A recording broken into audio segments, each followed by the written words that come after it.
자, 어제도 뉴스 브리핑이 40만이 못 넘어가게 하려고 새벽까지 야단이었습니다. 그래서 엄청난 구독자를 끌어내리고 장난이 계속됐습니다. 어제 좀 관심 있게 본 분들은 수십 명이 빠지는 현장도 목격을 했을 겁니다. 그러다가 새벽에 보니까 40만 6명, 40만 10명 하다가 나중에 또 40만 3명 다시 또 끄집어 내려가 가지고 40만 밑으로 떨어뜨리려고 하더라고요. 그러다가 좀 심했다 싶은지 이제 40만은 40명 정도 이렇게 하고 있습니다. 어제도 일부부터 번개 뉴핀까지 다 일제히 빼기 시작했습니다. 자, 그래서 뉴스 브리핑의 숫자를 빼면서 일제히 전파되고 있는 이야기가 있습니다. 황교안을 한국당을 황 소장이 비판을 해서 사람들이 한국당 지지자들이 보지 않아서 뉴스 브리핑이 저조한 것이다. 이 말은 지금 누군가가 뉴스 브리핑에 구독, 조회, 좋아요, 그 다음에 무슨 시청 자체를 방해하고 장난치고 있다라는 부분을 덮는 이야기죠. 그러면서 마치 보수 내부의 갈등을 유발하는 듯한 쪽으로 방향을 트는 겁니다. 그리고 그런 이야기를 댓글로 다는 사람이 일정하게 있습니다. 반복해서 한 개 달면 그 사람이 한 너댓 개를 그런 댓글을 답니다. 자, 그거는 조작하는 놈과 일당이라고 보고 있습니다. 이 부분에 대해서 집착하지 마라, 징징거리지 마라, 또 그 이야기 하나 하는 놈도 있습니다. 그 놈도 한패거리입니다. 그래서 저도 이 실체를 제 스스로 안 믿고 그냥 내가 요즘 이렇게 브리핑하는 실력이 떨어졌나, 처음에 저도 내가 이걸 해야 되나 고민도 좀 했습니다. 그런데 그게 아니라 조작을 하고 있다는 게 확실하다는 판단이 들고, 그리고 그런 증거도 확보했기 때문에 이제 이 부분에 대해 버릇을 고치고 뿌리를 뽑으려고 하고 있습니다. 자, 지금 민주당은 그야말로 날라다닙니다. 지금 모든 일을 내년 총선에 맞추고 추진시키고 있어요. 얼마나 그런 것을 신경을 쓰는가 하면 대통령 주치의조차 부산대학교 의대에 다니는 사람을 주치의로 임명을 했습니다. 이 대통령 주치의를 지방대학교 의대에 다니는 사람으로 임명한다는 것은 이거는 매우 이례적이죠. 왜? 대통령 주치의라는 사람은 대통령한테 무슨 일이 있으면 즉각적으로 그 부분에 대해 진단과 판단을 해야 되는데, 지방의 의대 교수가 자기 의대 일 보면서 대통령 주치의를 겸해서 하는데, 그런데 지방의 의대를 있다가 대통령 주치의하러 갔다가 이랬을 때 그것이 원활한 업무 수행이 되겠느냐, 이런 부분으로 봤을 때는 저는 큰 문제가 있다고 봅니다. 그런데 대통령의 건강을 담당할 양방 주치의에 강대환 부산대 의대 소화기내과 교수를 위촉했다는 거예요. 지금까지는 송인성 서울대 의대 교수였는데 이 송 교수는 노무현 때도 주치의였다고 합니다.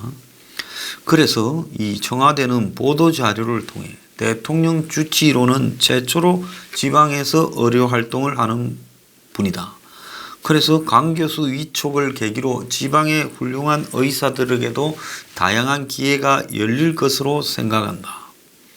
그러면 긴급 상황에 대한 대비에 어려움이 있지 않냐 하니까, 긴급 상황은 의무실장이 대응하고 주치의는 일주일에 한 번씩 정기 검진을 한다. 문제가 없다라고 이야기를 했습니다. 자, 이거 정말로 이해가 가지 않는데요. 대통령 주치의를 부산대학교 의대 교수로 굳이 하는 이유는 내년 총선에서 부산 PK 지역에 지금 들리는 이야기는 부산의 국회의원이 민주당에 6명이고, 그리고 경남에 3명이 있고 울산에 1명이 있습니다. PK 지역에. 그러니까 합쳐서 10명이 지금 민주당 소속 의원입니다. 그런데 이제 내년 총선에서는 부산에 한두 명도 되겠냐라는 분위기고 경남도 지금 쉽지 않다. 울산도. 이런 이야기가 지금 나오고 있습니다. 그래서 PK 지역이 매우 어려워지다 보니 지금 문 정권이 주치조차도 부산 사람으로 바꾸는 이런 수를 두고 있습니다. 이뿐만 아닙니다.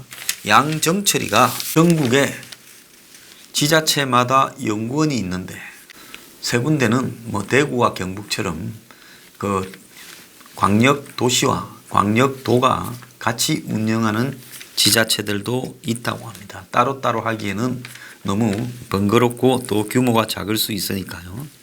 그래서 총 14개의 지방연구원이 있는데 그 중에 12개와 양정철이 원장으로 있는 민주연구원이 협약을 맺었습니다.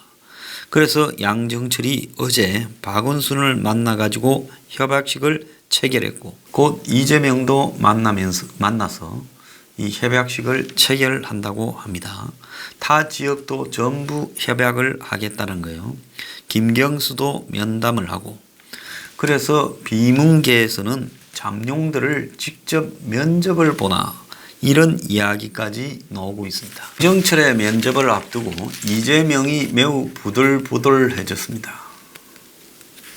그건 뭔가 하면 보들보들해졌다고 말하기는 그렇고 또 지금 법적으로 걸려있는 부분에 1심에서 무죄가 나오니까 좀 수그러들어서 길가 꺾였습니다. 자, 이제는 이지고잉 조심스럽게 가야 되겠다. 그러면서 정권을 향해서 좀 뜨는 모양새도 보입니다. 자, 오늘 이 중앙일보에 천국과 지옥 경험한 이재명 1년 해서 나무가 자라니 비바람이 거셌다. 덩치 걸맞게 철들려고 노력한다. 철들려고 노력한다 말은 지금까지 자기가 철이 없었다라고 말을 한 겁니다. 과거에 나는 우물한 개구리 같았다. 커트칼 쓸 곳에 잠금 쓰면 손 다친다. 정치는 실력 경쟁의 성과를 보여야 재선이 목표고 지사 대권 집착하면 이 재선되는 것이 멀어진다. 이 말은 뭔가 하면 나는 앞으로 지사 재선이나 해야지 대선 생각하지 않고 있다라는 말을 지금 흘린 겁니다. 자, 그러면서 이제 정책 이야기만 주로 하고 과감하게 권위에 도전할 때에 이재명의 이런 칼라가 사라졌습니다. 이재명은 지금 뭔 이야기를 하고 싶을까요? 자기 가슴 속에 들어있는 칼을 감추고 그야말로 문 앞에서 자아 비판과 자아 반성, 지금 북한의 김영철이 너 한 달만 반성하고 있어 하면 자아 비판서를 매일 써내듯이 이재명도 죽다 살아나서 지금 매일 자아 비판을 하고 있는 걸로 보입니다. 이런 꼬라지를 보면 여기가 한국인지 북한인지 구별이 잘 가지가 않습니다. 그래서 양정철이 이제 이재명과 협약식을 핑계로 만나러 와요. 자, 이재명을 딱 만나면 이재명이 나는 꿈도 없고 희망도 없다. 그냥 뭐 지사나 하면 되지. 그동안에 내가 많이 설쳐서 미안하다고. 그리고 문준용이를 언급해서 미안하다고 어르신한테 좀 전해주라. 그러면 양정철은 생각 잘했습니다. 계속 그렇게 수그러져 있으면 제가 잘 말씀드릴게요. 자, 박원순, 나도 지난 대선 때 좀 청와대를 향해서 큰소리 쳤는데 우리 양비가 좀 잘 이야기를 해줘서 이제 전부 다 수그러드는 거예요. 김경수는 내가 반은 살았고 반은 죽은 목숨이니 조용히 갈 거니까 앞으로 나 좀 잘 말해줘서 그래서 재판 잘 좀 떼게 해주라. 그러니까 이제 전부 다 청와대에다가 모가지를 딱 숙이고 처분만 바란다라고 되는 거예요. 자, 양정철은 벌써 이 세 명을 지금 만나게 되는 겁니다. 그러니까 각 도지사를 만나면 이제 잠룡들을 다 길들이는 거죠. 그러면서 이제 역할 부여도 시키지 않겠습니까? 자, 협약을 맺은 것은 정책 협약이라고 하는데 총선 공천을 앞두고 지방의 분위기가 어떻고 뭔 공약을 좋아하고 돈은 얼마를 풀어야 되고 나올 만한 출마자들은 어떻고 이런 거를 중앙에서 다 용역 줘서 파악하기보다는 도에서 가지고 있는 자원으로 파악하는 게 훨씬 정확할 수 있죠. 거기다가 경찰이 좀 거들어주면 완벽해질 겁니다. 뭐 그거는 추정이지만은. 자, 저들은 경찰이 정보관들이 2016년 총선 도왔다고 깜빵 보내놓고 경찰청장까지 자기들은 경찰의 도움 받는지 안 받는지 한번 잘 지켜볼 필요가 있을 것 같은데요. 벌써 하는 꼬라지가 그러고도 남을 것 같은 짓거리를 하고 다닙니다. 그런데 하나 희한한 거는 서훈, 양정철, 김연경이가 서희 만나서 밥 먹은 문제가 김연경이 말 있고 난 뒤에 주말 그치고 나니까 보도를 하는 언론이 하나도 없습니다. 이거 뭐라고 생각합니까? 이제 작업이 다 돼가지고 언론들이 지금 서훈, 양정철이 밥 먹은 문제에 대해서 더 이상 보도거리가 없다라는 행태를 지금 취하고 있는 겁니다. 기사가 다 사라져 버렸어요. 한국당이 청와대를 어제 방문을 해서 국정원장 서훈과 양정철 민주연구원장의 비공개 회동에 대한 감찰을 요구를 했습니다. 어제 김도읍 등 한국당 의원 7명은 청와대 분수대 앞에서 기자회견을 하고 국정원과 대통령 측근 실세의 부적절한 처신을 묵인한 문재인이 대국민 사과하고 서훈을 파면하는 등 책임 있는 조치를 요구한다. 이렇게 발표했는데요. 이들은 김도읍, 이은재, 윤재옥, 이채익, 곽상도, 박안수, 이만희 등 이들은 지난 31일 한국당에서 꾸린 국정원 관건 선거 의혹 대책위원회 위원들입니다. 자, 그래서 여기 가서 이렇게 따졌는데 그런데 이들이 찾아갔다라는 말만 있고 하나도 기사가 없다라는 겁니다. 이제 이건 끝난 이야기가 되어버렸습니다. 자, 그래서 양정철이 문재인의 지금 특명을 받고 그랬는지 모든 지자체가 다 가담을 하고 뭐 대구, 경북이나 제주도 즉 한국당이나 한국당 계열이라고 볼 수 있는 사람이 지사를 하고 있는 데만 딱 빠졌어요. 성향신문은 지금 한국당을 비판하는 여론조사로 도배를 했습니다. 정상강 통화 유출 강효상 처벌해야 된다 하는 여론이 60% 가까이 훨씬 높고 양정철, 서훈의 해동에 대한 적절성 부분에 사적인 만남이니까 문제없다 35.3, 부적절하다 47.3입니다. 이거는 어지간히 조작하려 해도 확실하게 부적절하니까 그건 조작이 불가능하니 문제없다라는 사람도 상당수 된다를 보이려고 했고요. 자, 패스트 트랙에 대해서 잘한 일이다라고 하는 것이 46.2. 참 웃기고 있습니다. 잘 못했다라는 것이 34.4. 국회 파행의 책임이 민주당에 있다가 25.5. 한국당에 있다가 46.1. 그리고 패스트 트랙 지정에 대한 검찰의 반발 부분에 대해 검찰이 반발하는 것이 부적절하다가 41. 검찰이 문제 있다라고 하는 부분에 검찰이 거기에 대한 입장을 표시할 수도 있다라는 것은 38.8. 그리고 황교안의 민생투쟁 대장정 평가에 대해 긍정적이다 36.2, 부정적이다 51.8.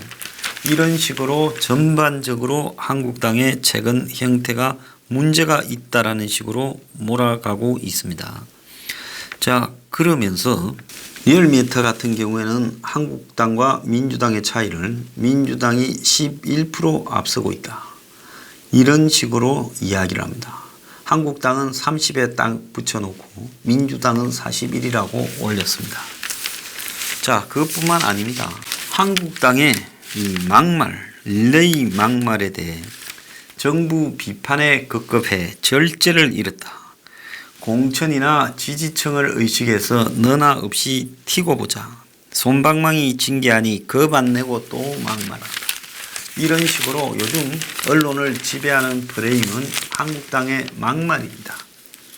자, 한교안 대표는 어제 3, 4, 1은 해가지고 3번 생각하고 말해라 했습니다.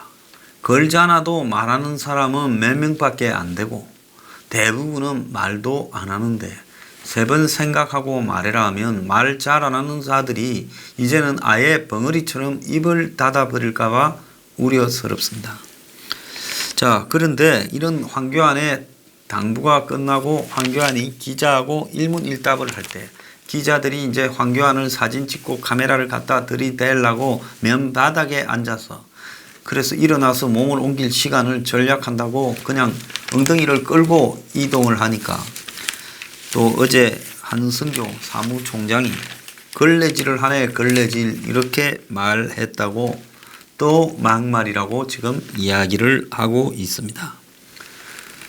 자, 그냥 한승교가 원래 말을 좀 거칠게 하는 타입이라서 그렇지 이게 뭐 막말입니까? 하이 기자들이 지금 당의 바닥을 청소해 주네 이러려면 말이 길잖아요. 기자들이 걸레질을 하네 걸레질 이렇게 말했을 거라고 봅니다. 자, 이 막말의 프레임의 핵심은 뭡니까? 한국당의 의원들이 진짜 본질적인 부분에 막말을 해야 되는데 그렇잖아요. 북한에 석탄 밀수를 하고 정제유 밀 반출 이걸 하면 이거야말로 청와대가 뒤에 있는 간첩 세력 아니냐 이런 막말을 해야지요. 그러면 거기에 대해서 난리칠 거 아닙니까? 대통령이 주범이냐 이런 식으로 이야기해야죠. 난리치면 고소해라. 고소해서 가려보자. 법적으로 내가 막말한 건지. 자, 이렇게 가면 어떻게 되겠습니까? 자, 우리들 병원 1,400억 대출 의혹에 대해 자, 어떤 행태로든 담보가 안 되는데 저렇게 대출이 된 부분의 배경에 또 거기에 대한 수사가 덮어진 배경에 청와대에서 대통령이 지시했냐 이렇게 말을 하면 또 막말이라고 이야기할 거 아니에요? 자, 그러면 고소해라. 고소해라. 고소해라 이래야죠. 고소하면 자, 그 부분에 대해서 사실관계부터 가려보자. 이게요 정말로 훌륭한 막말입니다. 막말이라는 게 그냥 말한다고 다 막말이 아니라 차명진 의원의 막말은 제가 가치가 좀 있었다고 봅니다. 왜? 국민들 다수가 세월호를 가지고 해도 너무한다라고 생각을 하니 차명진이 그런 말을 할 수 있지요. 자, 국민을 대표해서 시원하게 해줬습니다. 그런데 하나 부족한 것은 뭔가 하면 그런 말은 그냥 벌어진 꼴보기 싫은 일에 대한 일회성 배설이지 그 말이 정권에 치명타를 입히는 것은 전혀 아니고 그걸 가지고 이용해서 이제 반대 진영이 지랄을 하는 거죠.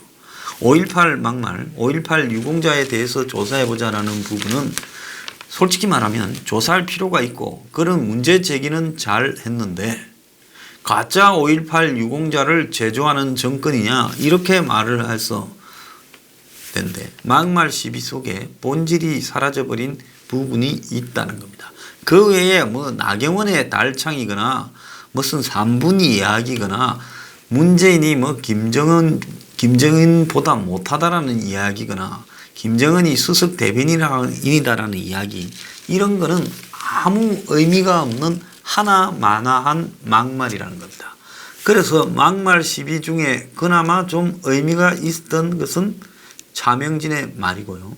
그래서 이 막말의 본질이 뭔가 하면 해야 될 본질적인 부분에서 성역 없이 용감하게 내질러서 막말이라는 시비가 걸리더라도 그걸 통해서 정권의 지금 가장 큰 의혹과 비리 스캔들을 끄집어내는 그것이 진짜 필요한 막말인데 한국당 의원들이 하는 대부분의 막말은 비본질적인 문제 해봤자 아무도 손해보는 사람도 없는 그런 대상을 가지고 누구나 할 수 있는 말을 내지르고 자 그래서 막말했다고 언론에 좀 얻어맞더라도 지역구에서는 확실하게 지지층에서는 잘했다고 뭐 대중들은 그게 뭔 의미가 있는지 잘 모르지 않습니까? 신문에만 나면 좋아하잖아요. 그렇게 평가받는 짓거리들을 반복해서 하고 있다. 가장 본질적인 부분을 짚은 사람은 거의 없다. 곽상도 의원이 문다에 지적한 것이 그나마 최고조였다. 이렇게 봅니다. 그래서 황교안이 3, 4, 1은 해야 될 게 아니라 막말을 하려고 하면 치명적인 막말을 해라. 이렇게 했어야 되죠. 그러지 않습니까?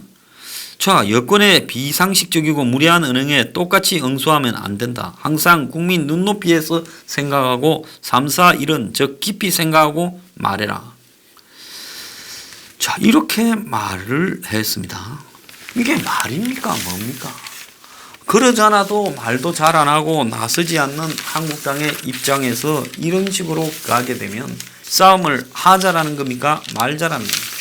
황교안은 어제 경제안보 대안 만들어 9월 달에 국민한테 보고한다면서 앞으로는 비판보다 대안에 주력하겠다. 인재 2,000명 추천받았다. 정치인에게 중요한 건 진정성이다. 문재인 다 잘못된 정책 고집, 내년 총선 이기는 공천해야 태블릿 조작설 논란 이야기에 송구스럽다. 참 웃기는 사람입니다.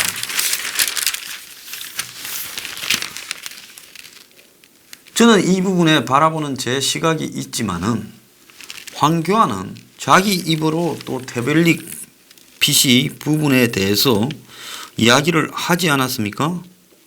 그런데 자기가 태블릿 PC가 조작된 것처럼 비치는 발언을 해 불필요한 논란을 야기해서 국민들에게 송구스럽게 생각한다.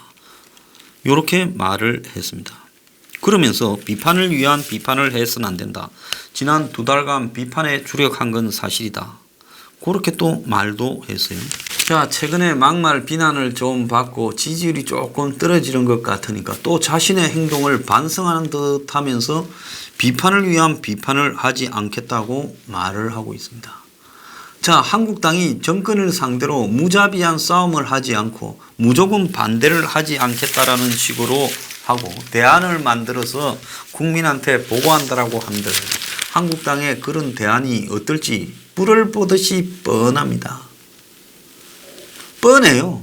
획기적인 현재의 보수 가치, 기득권 상류 수구층에 기반한 보수의 가치, 거기에서 한치도 벗어나지 못할 것들을 만들어낼 거라고 봅니다. 경제 전환 대특위를 만든다는데 이것도 뻔합니다. 대기업 위주의 규제 완화부터 시작해서 신자유주의에 기반한 경제정책 등을 언급을 할 게 너무나 뻔한 이야기예요. 자, 이런 이야기를 이 경제 불황 시대에 대중 앞에 했을 때 한국당에 그런 정책이 먹혀들겠습니까? 지금은요, 정책이 중요한 게 아니라 정책은 내년 총선 한 6개월 전에 하면 되고 그때까지는 무조건 무자비하게 싸워야 돼요. 그런데 그것도 싸운 거라고 싸웠다고 책 한 권 내고 있어요. 전쟁을 하면서요, 사진 기자하고 작가를 동반시켜서 전쟁하는 장면을 다 찍어서 전쟁 중인데 책을 내는 장군을 여러분 봤습니까? 아마 어디 코미디 사전에 올라갈 거예요. 자, 내가 총을 쏘는 모습. 자, 내가 칼을 휘두르는 모습. 대필 작가가 옆에서 따라다니면서 씁니다. 황교안은요, 정치 그만하세요. 미안하지만은요, 당신은 내가 볼 때 한식에 주거나 청명에 주거나 거기서 거기입니다. 정치는 그렇게 하는 거 아니고요. 아주 정치를 시작부터 잘못 배웠다. 평생에 살아온 게 그러면 그 나이에 발전을 할 가능성이 있겠습니다. 왜 지금 이 시기에 한국당을 차지하고 앉아가지고 같이 죽자고 저렇게 하는 겁니까? 제가 뭐 비판한다고 말이 많은데요. 제가 여태까지 예측한 것 중에 별로 틀린 거 봤습니까? 불을 보듯이 뻔한 일이 눈앞에 벌어지고 있어요. 권력을 가지고 모든 힘을 다 주고 언론을 장악하고 기구들을 다 장악하고 상권 분립을 무력화시키면서 공안기구를 다 장악한 자들이 지금 물불을 가리지 않고 불법 선거까지도 해보겠다고 하는 마당에 한국당은 지금까지 비판을 위한 비판을 해서 미안하다. 말도 생각하면서 하고 앞으로는 좀 더 달라진 모습으로 정책 대안을 제시하는 싸움을 할게. 그냥 양복 입고 전쟁에 가서 총 들고 싸우는, 넥타이 메고 양복 입고 총 들고 싸우는 모습이 굉장히 어색한 그런 것과 마찬가지예요. 자, 황교안은 정치를 뭐 하려고 합니까? 솔직히 당신은 죽어도 안 됩니다. 그러니까 빨리 총선이 끝나고 이제 대패를 해서 그 다음날 물러감으로써 그걸 인정할 겁니까? 제가 홍준표 보고 그랬습니다. 지난 지방선거 때 어차피 지방선거 끝나면 당신은 그 다음날 집에 간다. 그럼 기왕 죽는 거 진짜 있는 없는 힘을 다해서 한번 싸우고 죽지. 제대로 그냥 싸우지도 못하고 다음날 집에 갈 거면서 선거 끝나면 그렇게 싸우냐 한 적이 있어요. 황교안은 그런데 그런 홍준표보다도 몇 배 더 못합니다.